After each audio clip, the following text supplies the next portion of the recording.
Resistance. अच्छा, हम पिछले क्लास में क्या देखे थे? ओम्स लॉ देखे थे, है ना? Ohm's law, Ohm's law, according to Ohm's law क्या था कि current is directly proportional to potential difference, है ना?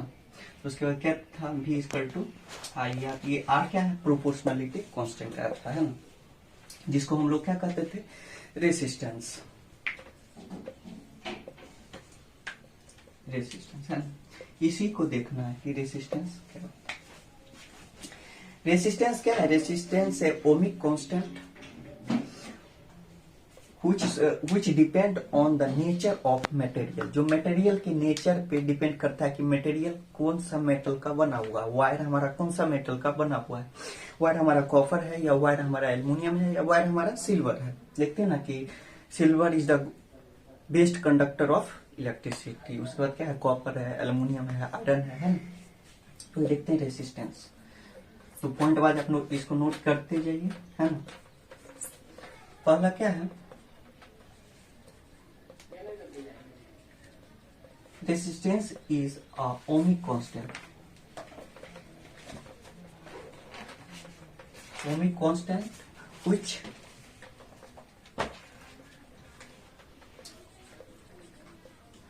depend on the nature of material। Nature of material, है ना? Which depend on the nature of material। ठीक है, note कर लीजिए। अच्छा, एक बात और, ये हमारा क्या है? जब मेटल का नेचर की बात हम कर रहे हैं, मेटल का नेचर की बात कर रहे हैं, तो ये इसको और डीपली में समझते हैं ना। जैसे ये हमारा क्या वायर है, वायर तो कोई सा भी मेटल का वायर हो सकता है। मेटल कोई सा भी, कॉपर, एल्युमिनियम, सिल्वर, कोई सा भी, आयरन, कोई सा भी मेटल का वायर हमारा हो सकता है। अच्छा, तो यहाँ एक तो क्वेश्चन नेचर, जैसे ही हम नेचर की बात करते हैं तो यहाँ एक तो क्वेश्चन एराइज होता है कि इलेक्ट्रॉन काहे कुछ मेटल करंट को इजीली पास होने देता है, और कोई मेटल करंट को रेस्ट्रिक्ट करता है। यहाँ क्वेश्चन हमारा है why some component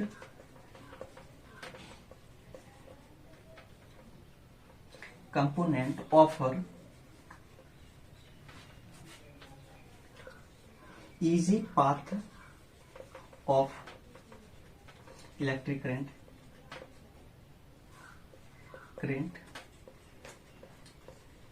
while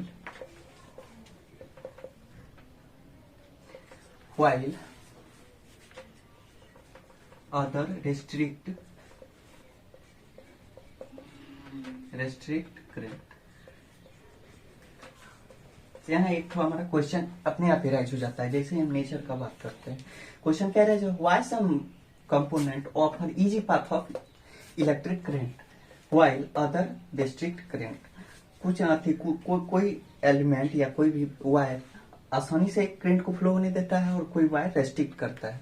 जैसे हम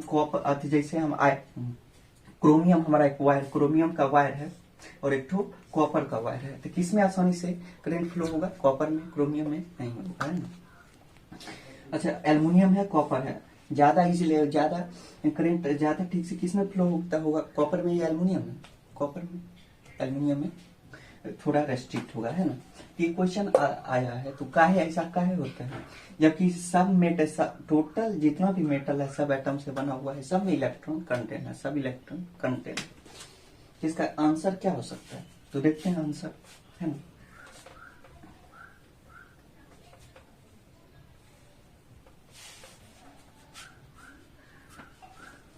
देखते हैं इसका answer. Current constitute the flow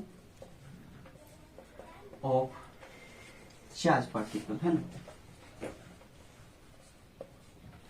charge particle, flow of charge particle.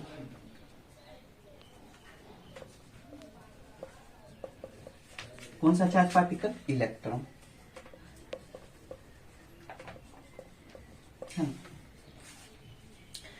however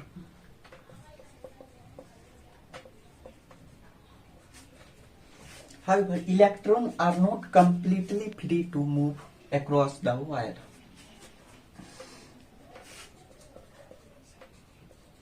Electrons are not completely free to move across the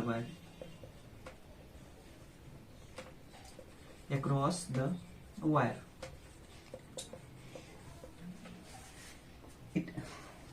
They are attracted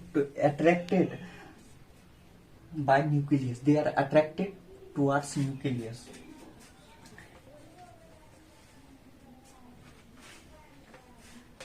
They are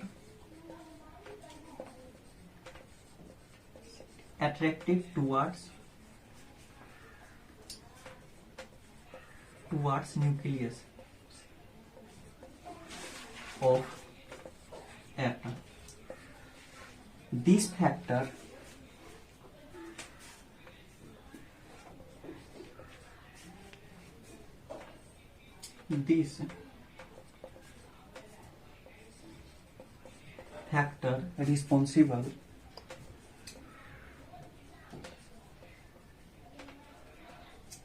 responsible to flow of current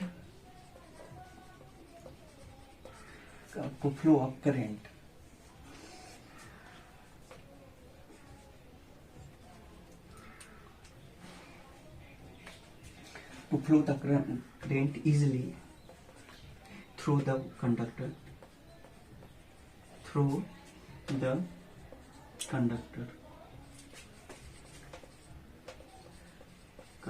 है ना। देखिए क्या कर रहा है हमारा current constitute the flow of potential flow of particle electron charge particle electron. Current क्या है कि जैसे वायर है हमारा यहाँ भी वायर है, यहाँ कॉपर वायर है, यहाँ ये कॉपर वायर है और ये एल्युमिनियम वायर है ना। दोनों में चार्ज पार्टिकल होंगे, इसमें भी इलेक्ट्रॉन है, इसमें भी इलेक्ट्रॉन है। दोनों को हम कनेक्ट किए सेल से, दोनों में करंट मूव करना स्टार्ट करेगा, है ना। दोनों में करंट क्या होगा, मूव करना स्टार्ट करेगा। इसमें इसके कंपेयर में करंट ज्यादा इजीली इसमें पास होगा। वाह, क्या कि करंट मूव कब करता है, जब इलेक्ट्रॉन मूव करना स्टार्ट होता है, जब इलेक्ट्रॉन फ्लो होना स्टार्ट होता है। और यहाँ है कि however electron are not completely free to move. और ऐसा नहीं है कि जैसे ही हम पोटेंशियल डिफरेंस की करंट इलेक्ट्रॉन मूव करना है, कंप्लीटली पूरा मतलब पूरा फ्री नहीं है। इलेक्ट्रॉन जो है हमारा वायर के अंदर वो पूरा फ्री नहीं है मूव करने के लिए। Electron are attracted towards the nucleus of atom. हम जानते हैं ना, और opposite charge attract each other. जितना एटम में जितना भी इलेक्ट्रॉन ऑर्बिट में मूव करता है सब न्यूक्लियस की तरफ से न्यूक्लियस की तरफ अट्रैक्ट रहता है। न्यूक्लियस उस पर फोर्स लगाता है, न्यूक्लियस अपने तरफ उसको अट्रैक्ट किए हुए रहता है।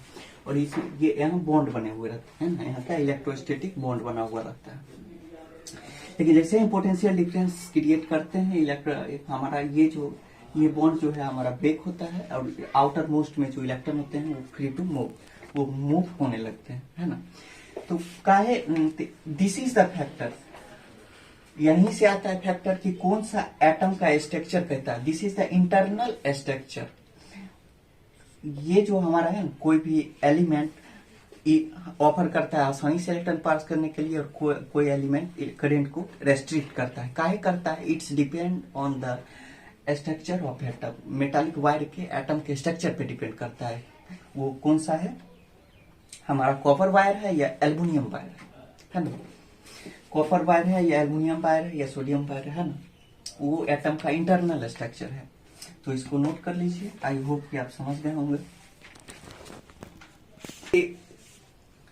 इसी को फिर से हम और से ठीक से एक्सप्लेन करते हैं, सही से समझते हैं कि अच्छा एज एग्जाम्पल, अच्छा आप बताइए कि करंट जो है ज्यादा आसानी से आयरन मेटालिक वायर में ज्यादा आसानी से करंट फ्लो होगा या कॉपर वायर से, किस में होगा? ऑब्वियसली कॉपर वायर से होगा। ठीक है, तो कॉपर वायर्स की एक्चुअली मेटाल आयरन वायर में भी क्या है, चार्ज पार्टिकल है, कॉपर वायर में भी क्या है, चार्ज पार्टिकल है।